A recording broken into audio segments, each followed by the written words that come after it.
I'm very honored to be here, and thank you for the invitation to this relevant conference on futuristic and sustainable aspects in engineering and technology. So my contribution is very general and focused on a methodology that together with the Professor Pietro Croce, collaborator of mine at the University of Pisa, we developed during the last 2.5 years. So the title is Sustainable Design Methods for Existing Masonry Buildings. I will first introduce the topic, which is the motivation, the basic motivation of this work. And afterwards, I will just briefly describe what is the concept of life cycle thinking and integrated interventions. And then I will describe the multi-level analysis of masonry buildings, which is actually the core of my presentation. So we will focus on the analysis of masonry structures under earthquakes. So generally historic or existing masonry structures are studied considering in-plane and out-of-plane modes. I will finally illustrate applications to real case studies, just to see how the methodology can be applied to real buildings. So as you well know, the effects of climate change are well evident. They manifest as melting glaciers, rise of sea level, heat waves, drought, wildfires, tornadoes, and all the kinds of natural hazards which cause a very heavy damage to existing buildings. So our purpose as civil engineers is to propose and implement integrated policies in order also to fulfill the 11th goal, the Sustainable Development Goal that was proposed by the United Nations in 2015, according to which within 2030, the cities should be sustainable. And considering that civil engineering produces more than 40% of the CO2 emissions into the atmosphere, the building sector is very much responsible of this kind of environmental impact that then must be reduced as much as possible. So what is the life cycle thinking? Is a perspective in which when we think about improving the behavior of existing buildings, we do not separately think about the improvement of, for example, energy efficiency or seismic behavior in a separate way, but instead we consider the connection of the chain. And for this reason, when we think about interventions in existing buildings, we have the so-called integrated interventions. So at the same time, we aim at improve both energy efficiency and seismic or static structural behavior in general. So such a methodology was developed firstly for in-plane modes, so considering the existing structure with the multi-level analysis, starting from the structural element level to the in-plane analysis of single facades with openings, and also considering the whole building. How it is developed, this procedure. So first of all, we need to define proper seismic and energy performance indicators. Then we need to define capacity curves, one for each integrated intervention, and then we need to compare capacity to demand. Therefore, we need to define demand curves as well. And as a final step, we have the outputs of the procedure, which are isocost and isoperformance curves, which are very useful to define the optimal integrated interventions for our building. Also in this procedure, the life cycle assessment can be easily included. These are possible integrated solutions. For example, the B solution is a typical integrated intervention because it couples insulating boards, which improve the energy efficiency of the building, to a structural intervention, which is a diaton, which improves the monolithic behavior of the masonry structure itself. So, which are the seismic performance indicators for the first levels of analysis? There can be several. There is not a unique seismic performance indicator. It depends on the type of analysis that we want to perform. For example, if we are talking about the single structural element, so the solid wall without openings, we have to think about the failure modes, which are basically the normal force combined to the flexural response and the shear response, which can be diagonal failure or sliding. So in this case, as a seismic performance indicator, we can define delta C, which can be expressed as percentage variation of bending moment in the situation, the as-built configuration, so before the integrated intervention and after, this is the index 1, which means the situation after the integrated intervention. Or as an alternative, we can also express the variation of capacity in terms of shear, so the improvement in terms of shear resistance after the integrated intervention. More advanced indicators from a seismic point of view are the variation of the capacity of the whole building or of the whole facade, again in the situations ante operam and post operam. They are obtained from pushover curves. As for the energy performance indicators, a good parameter and very simple, also very applicable in the professional practice, is the thermal transmittance, which is a function, as you well know, of the thermal transmittance of the inner and outer surfaces, and function of the thickness and of the conductivity of the material layer. Also, we can compute an average thermal transmittance if we have some openings in our facades. So we can also take into account the conductivity of our openings and also the presence of thermal bridges. So similarly to the seismic performance indicator, the energy performance indicators can be expressed in relative terms as variation of either thermal transmittance or periodic thermal transmittance. So in terms of this indicator, which can be simply and computed manually. So how to obtain the capacity curves then? This is all made with the purpose of defining the most optimal integrated intervention for our existing building, and also the more sustainable integrated intervention. So everything is made in order to optimize the structural solution with the lowest impact in terms of in both economic and environmental terms. So first of all, we define specific integrated interventions, for example, insulating boards or ferro cement, and we compute for each one the couple of variation of seismic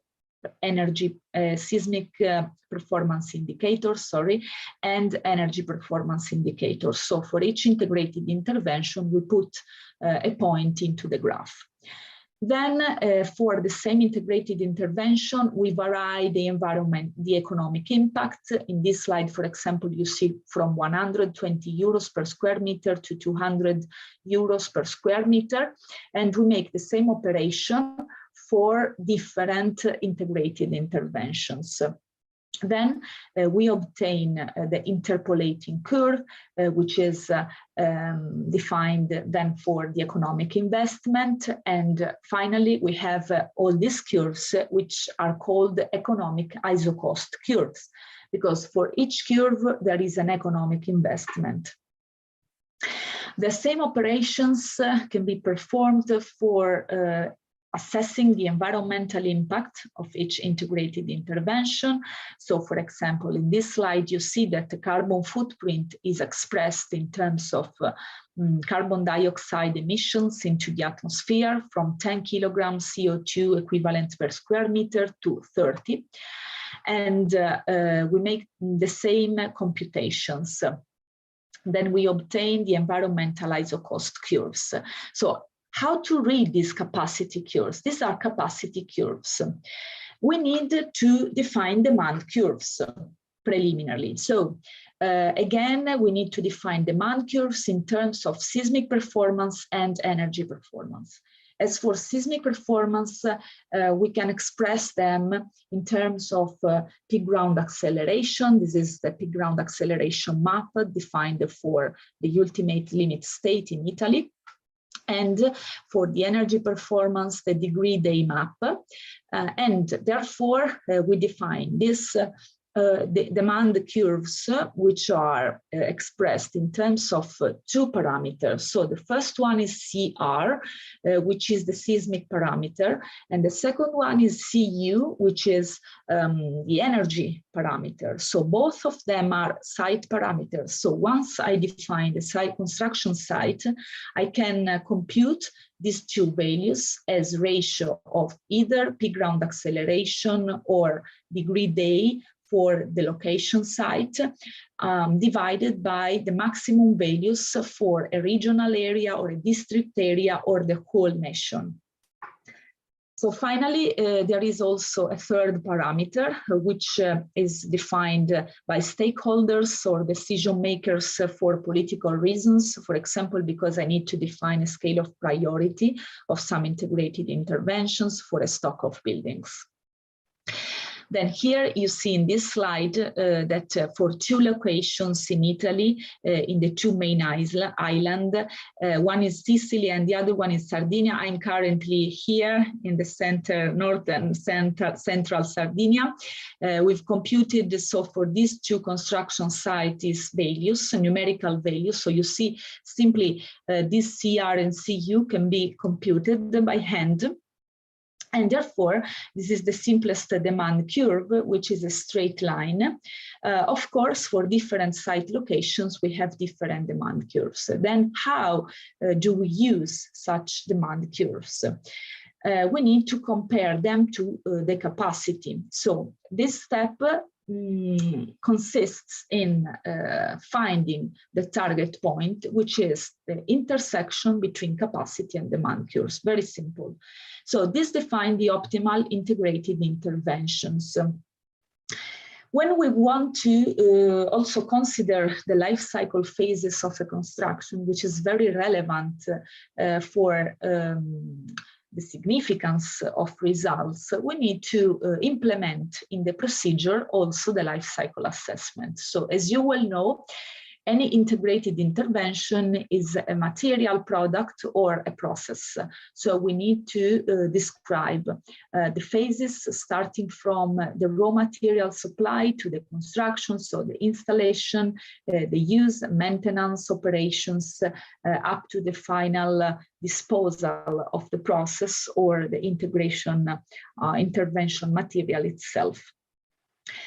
How can we include then the life cycle assessment in this procedure? We have to consider that for each phase, we have different types of energy. For example, embodied energy for construction and demolition energy for demolition and disposal. And then for each phase, we need to compute the carbon footprint in terms of carbon dioxide emissions into the atmosphere, which is the impact category usually employed in the civil engineering field. So let's have a look on the application of the procedure to a masonry school found that we analyzed in Sicily. This is a limestone masonry building in irregular masonry. It is characterized by a low seismic performance, also very weak soil type characteristics, and we had all the available experimental tests to analyze this building. So as you can see here in this slide, it's a quite complex building. So we performed the macro element model analysis. It's a kind of finite element analysis, but specific for masonry buildings using macro elements.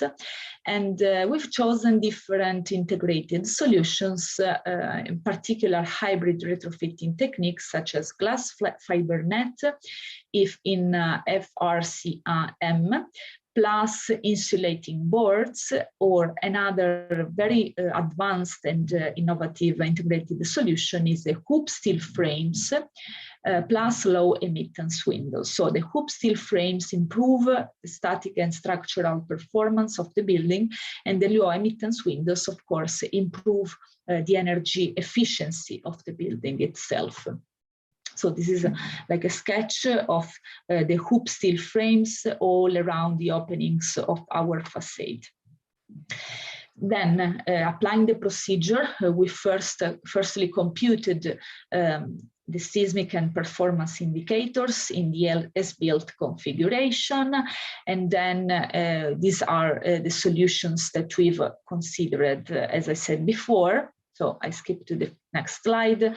These are directly the outputs. So this is, for example, an economic isocost curve for the first facade of the building. How to read these curves, this set of curves? For example, if we are in Catania, so in Sicily, which is the site location of our building, and we have, for example, a maximum budget, economic budget of, this is about $130 per square meter. This is the blue curve. So this is the capacity curve, and we intersect it with the demand curve. So we have with this economic budget at our disposal, we need to improve the seismic parameter by 25%, about 26%. We need to improve our energy indicator by about 7%. And this is the maximum improvement that you can obtain. So if we want instead to consider the maximum environmental impact, for example, if our maximum environmental impact is 10 kilograms of carbon dioxide per square meter, please notice that all these parametric curves are obtained normalized to the square meter of the surface. So this is very important also to make comparison with other buildings of similar characteristics. So we have these capacity curves, and again we have the intersection with the site location, and we have the percentage, which is about 28% for delta V, and about 8%, let's say about 8% for delta U.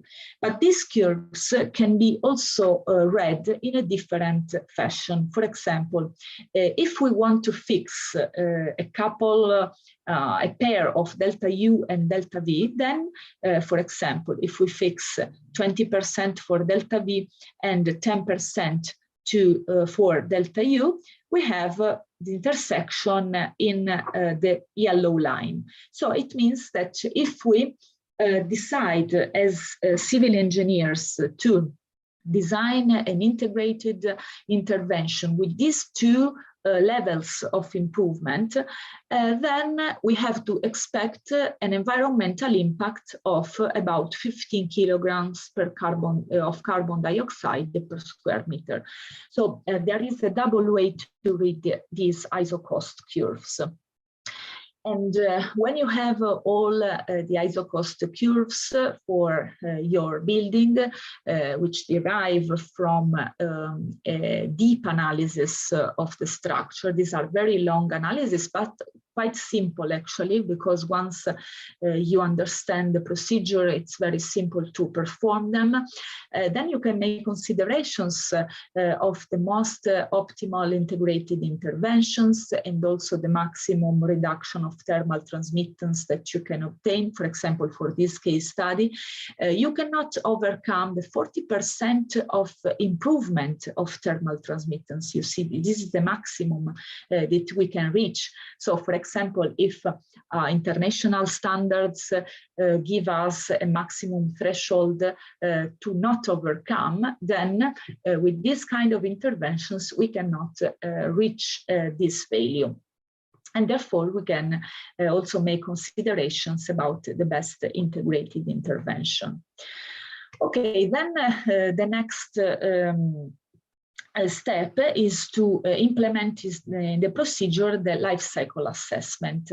I just show you a numerical example, so to make it more understandable. With this very short space of time at our disposal.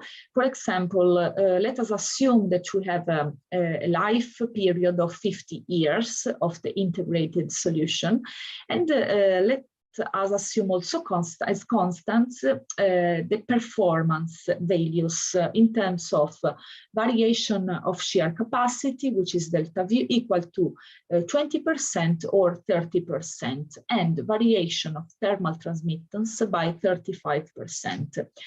Then by fixing these performance levels, we need to separately consider the construction phase, the usage phase, and the final disposal. And we can compute for each of these stages the impact, the economic and environmental impact. First, you need to define which are, for example, during the usage phase, the maintenance operations that can be done. For example, if you have CFRP stripes, you need first to foresee a scaffolding. You need to think about the removal of old plaster and all the operations that are needed to substitute your CFRP stripe.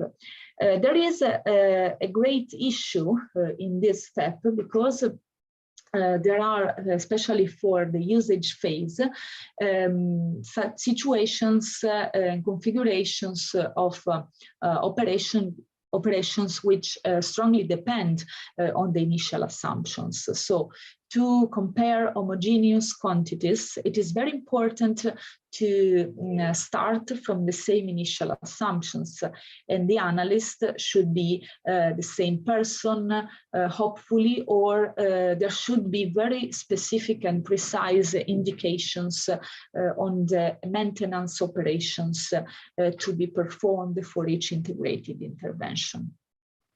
So this is one of the outputs. So for example, if we take the third integrated intervention, let's take from this histogram the central column. So the GFRP nets plus polystyrene panels, this is the integrated intervention.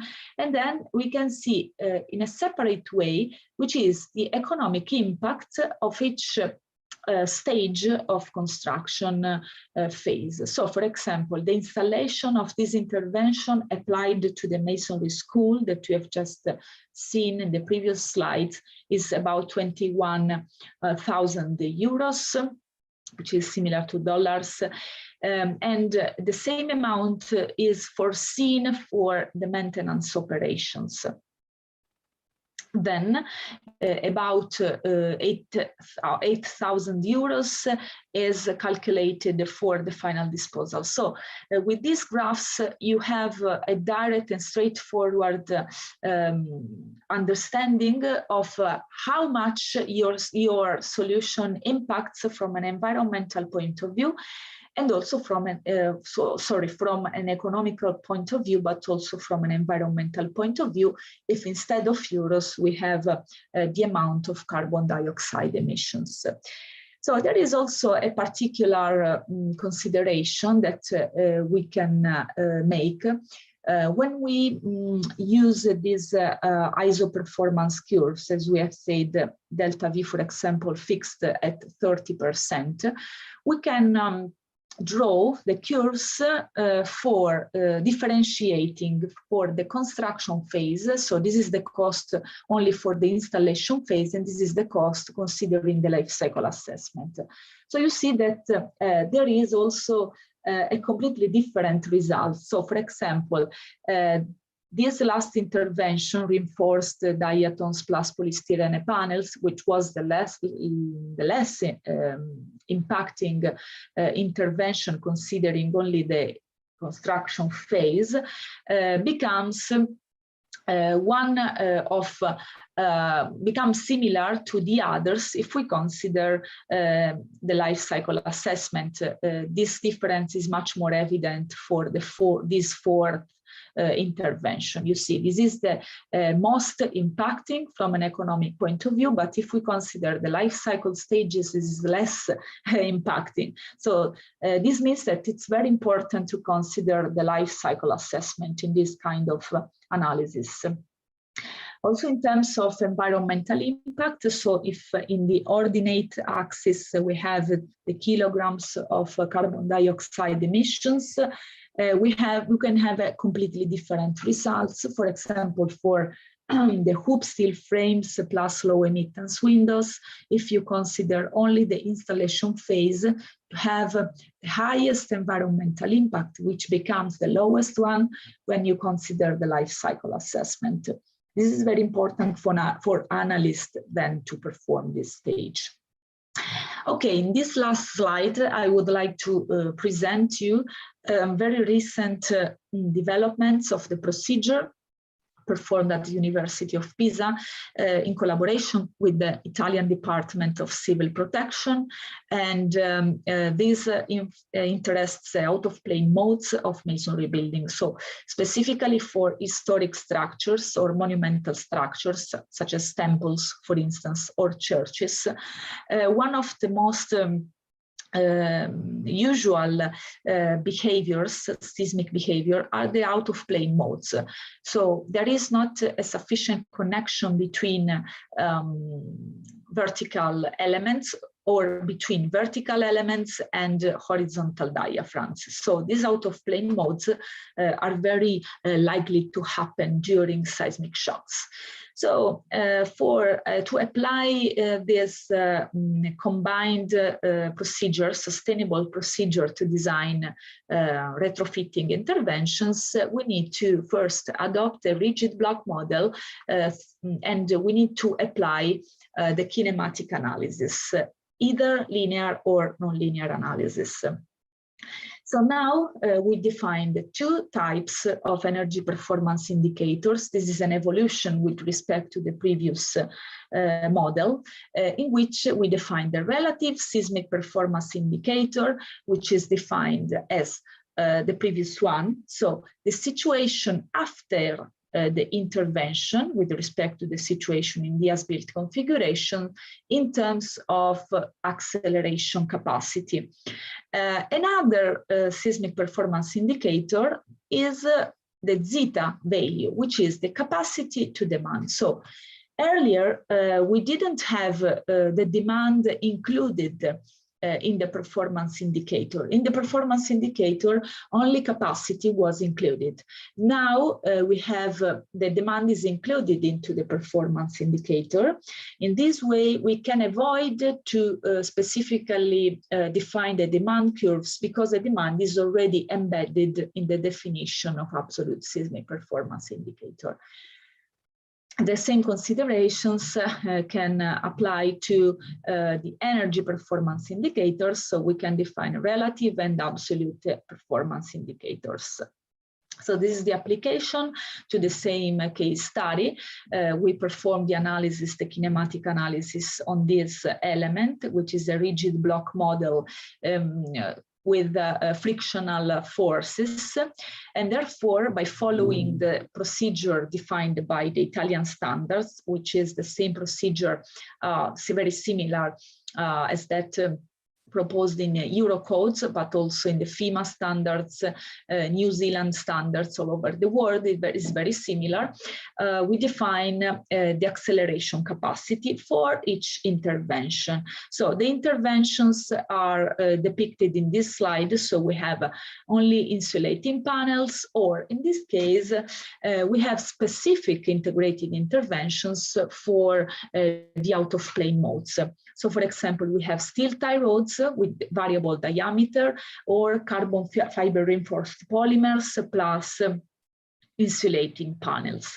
So for each intervention, you see we have 4 types of interventions. We define the economic and environmental impact per square meter. So now it's very simple to obtain the final curves, which are these ones. So we have, these are the 2 last slides of my presentation. I would like just to draw your attention to the difference between the relative performance indicators and absolute performance indicators. So these are the relative performance indicators. So this is a variation, as we have seen, of the capacity, seismic or energy efficiency capacity with respect to the as-built configuration. So nothing is said about the fulfillment of standards requirement. So for example, I can say that with the insulating panels plus tie rods with fixed diameter, this is the triangle, so I have an increase of about 1.2%, which is 120% of capacity, seismic capacity with this intervention. But nothing is said about the demand parameters. So I can just observe that there is this improvement, but only in relative terms. So these curves are useful when we want to prepare a scale of priority of similar buildings. For example, if we have an ensemble of similar characteristics buildings, you can define which is the most optimal intervention, because one gives you a greater enhancement with respect to another. By contrast, the absolute performance indicators include in themselves the demand parameters. So there is no need anymore to draw the demand curves, because the demand parameters is already embedded into these curves. And therefore, we can directly read which is our best solution, because delta, for example, let's take delta zeta, which is the seismic performance indicator. So I know that if delta zeta equals 1, it means that my integrated intervention is completely fulfilling the requirement, meeting the requirements by the standard. So my structure is completely safe for the ultimate limit state from a seismic point of view. So I can assume all these interventions that are on the right-hand side with respect to 1. So all these interventions, for example, can be used. So for example, I can use this insulating boards plus tie rods with fixed diameter, even with an economic budget of 100 euros per square meter. So this black curve. But for example, if I use insulating panels plus tie rod with a variable diameter, for example, the star is here because this diameter is lower than this one, then my requirement is not met. And therefore, I need to improve my integrated intervention. Okay, let's skip to the conclusions. I hope to be on time.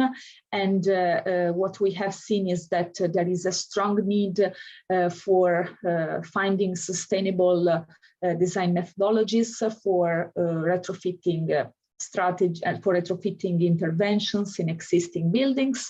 We have proposed an intervention strategy and design for masonry buildings, which are the most part of the buildings, I would say, all over the world. And we have seen that the tools used for these purposes are the economic and environmental ISO cost and ISO performance curves. And finally, we have observed how the life cycle assessment and life cycle thinking are very important for defining the right retrofitting strategies. I thank you very much for your attention. And thank you so much, Dr. Linda, for your wonderful presentation. And I understand. I'm sure there must be good questions, because retrofitting and sustainable, all these are very interesting areas. So I would request our audience to come up with the questions if there is any.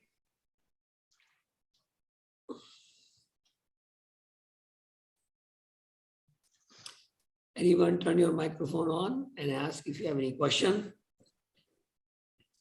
for Dr. Linda Guseni for her presentation on sustainable practices. Okay, so it seems everyone is okay with what you have said. And I believe that we have a recording of this presentation, of course, and later on people can watch it again if because a lot of information went into just in 20 minutes. So sometimes it takes time to digest. So again, so we can move on. And I again thank you very much for your time that you called from all the way from Italy, Pisa, Italy, and participated and gave us such a nice presentation from so far. That's the beauty of this Corona that brought us together on Zoom. And also today in Italy is Christmas. So. Oh yeah, Christmas also. So practically everyone is on vacation, but finding time during vacation was tricky. Ravi Kumar sir, do you have any question? Ravi sir? Okay. So I believe that was just by mistake they turned on microphone. Anyways, so we can move on, and thank you very much. Thank you very much. Bye. Thank you very much. Bye. Bye. Have a nice continuation. Bye. Yes. So what next? Shan sir. Sir, next is valedictory session and start from the 4 p.m. So we will meet again at 4 p.m. Right, sir. And at 4 p.m. our valedictory session will start. And the link has already been shared. So all of you can join us at that link. Thank you very much all. We can stop here. Thank you.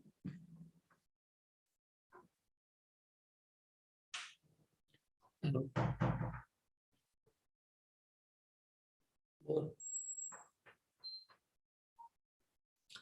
अरे मैं यहाँ presentation Linda presentation करके चुकी ना